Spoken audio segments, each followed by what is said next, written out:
నేను మీ doctor చిన్నమై లంజిరెడ్డిని graduates సమస్యల పరిష్కారానికి మీ గొంతుకనే వస్తున్నాను. మీ మద్దతు నాకు అందించి నా అభ్యర్థిత్వాన్ని బలపరిచి మొదటి ప్రాధాన్యత ఓటు వేసి గెలిపించాలని ప్రార్థిస్తున్నాను. భారత్ మాతాకి జై. నిజామాబాద్, ఆదిలాబాద్, మెదక్ జిల్లాల పట్టభద్రుల ఎన్నికలు, టీచర్ ఎమ్మెల్సీ ఎన్నికలు ఈ నెల 27వ తారీఖు నాడు జరగబోతూ ఉన్నాయి. అదే పద్ధతిలో వరంగల్, ఖమ్మం, నల్లగొండ జిల్లాకు సంబంధించిన టీచర్ ఎమ్మెల్సీ అభ్యర్థి కూడా ఎన్నికలు జరగబోతూ ఉన్నాయి. ఎన్నికలు దగ్గర పడుతున్న కొద్దీ అడ్రస్ లేని ఫేక్ పేపర్లలో, అడ్రస్ లేని ఫేక్ అకౌంట్లలో, సోషల్ మీడియాలో అనేక రకాల విష ప్రచారాలు చేసే ప్రయత్నం చేస్తారు.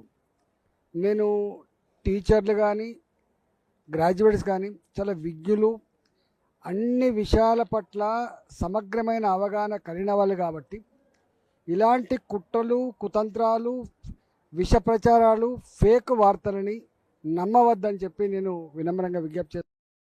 దీన్ని ఎప్పుడు కూడా బరిగిసి కొట్లాడతాడు.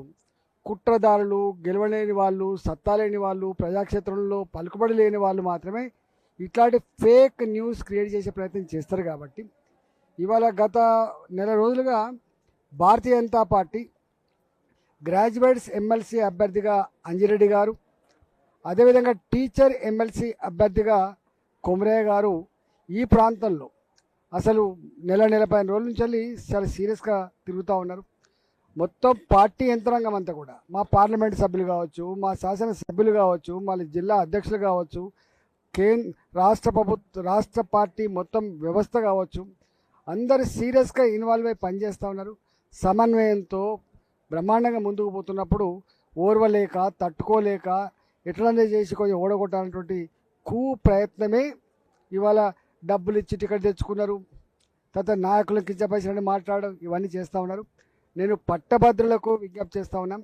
మోడీ గారి నాయకత్వంలో నిరుద్యోగ యువతకి ఇవాళ 2024-25లో 4 లక్షల కోట్ల రూపాయల బడ్జెట్ కేటాయించి నిరుద్యోగ సమస్యకు పరిష్కారం చూపాలనే ప్రయత్నం కానీ, 2025-26 బడ్జెట్లో కూడా ఇవాళ నడుస్తున్న ఇండస్ట్రీస్కి, నడుస్తున్న వ్యాపారాలకి సపోర్ట్ చేయడమే కాకుండా కొత్తగా ఇండస్ట్రీస్ పెట్టుకునే వాళ్ళకు, కొత్తగా వ్యాపారం చేసుకునే వాళ్ళకు, రీసెర్చ్ చేసుకునే వాళ్ళకు, స్టార్టప్లకు ఇంట్రెస్ట్ ఉన్న వాళ్ళకు కూడా పెద్ద ఎత్తున రుణాలు ఇచ్చి ప్రోత్సహిస్తున్న సందర్భం మీకు తెలుసు. కాబట్టి ఇవాళ నిరుద్యోగ సమస్య పరిష్కారం కోసం కాంగ్రెస్ పార్టీ ఏమో మాటలు చెప్పింది, అబద్ధవాడి ఇలా కాలం గడిపేస్తూ ఉంది.